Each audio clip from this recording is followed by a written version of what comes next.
Assalamualaikum warahmatullahi wabarakatuh. Selamat pagi anak-anakku semua. Bagaimana kabarnya hari ini? Hari ini kita akan membahas kata baku dan tidak baku dalam teks narasi. Baiklah, langsung saja kita akan bahas kata baku. Kata baku adalah kata yang digunakan dan telah sesuai dengan kaidah atau pedoman bahasa yang sudah ditentukan. Kata baku ini merupakan suatu kata yang aturan dan ejaan bahasa Indonesianya sudah benar, serta bersumber dari bahasa baku, yakni Kamus Besar Bahasa Indonesia. Kata baku digunakan untuk penulisan ataupun pengungkapan kata-kata yang bersifat resmi, baik dalam suatu tulisan atau dalam pengungkapan kata. Umumnya, kata baku digunakan sesuai dengan kaidah bahasa Indonesia yang telah ditentukan sebelumnya. Sedangkan suatu kata dianggap tidak baku apabila kata yang digunakan tidak sesuai dengan kaidah bahasa Indonesia. Selanjutnya, kita akan menggali informasi penting dalam teks narasi menggunakan kata tanya 5W plus 1H. What artinya adalah apa, digunakan untuk menanyakan suatu peristiwa yang sedang terjadi.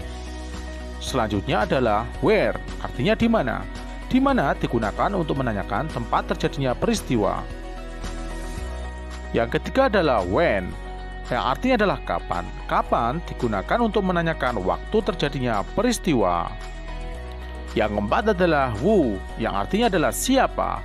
Digunakan untuk menanyakan tokoh atau pelaku yang terlibat dalam suatu peristiwa. Yang kelima adalah why, yang artinya adalah mengapa. Mengapa digunakan untuk menanyakan penyebab atau alasan terjadinya suatu peristiwa. Dan yang terakhir adalah how, yang artinya adalah bagaimana.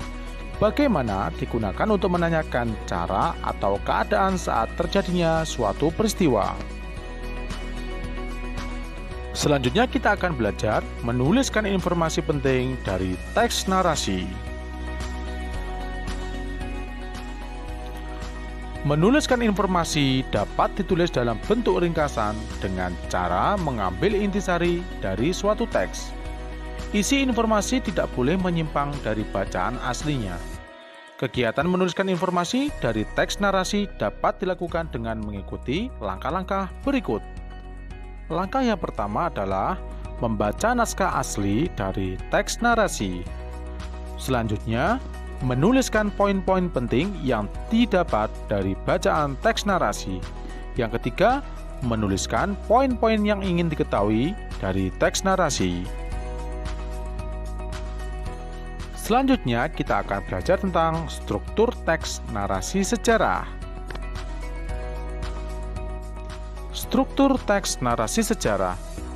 Membaca teks narasi bertujuan untuk memperoleh informasi atau wawasan dan memperluas pengetahuan. Teks cerita sejarah dibangun oleh 3 struktur, di antaranya yaitu sebagai berikut. Yang pertama adalah bagian awal atau pengenalan dari sebuah teks atau disebut juga dengan istilah orientasi. Yang kedua, urutan peristiwa. Urutan peristiwa adalah rekaman peristiwa sejarah yang pernah terjadi. Urutan peristiwa ini biasanya disampaikan secara kronologis atau berurutan. Yang ketiga, bagian yang berisi opini atau komentar dari penulis tentang peristiwa yang diceritakan di dalam teks atau disebut juga dengan reorientasi. Bagian ini tidak harus ada dalam sebuah teks narasi.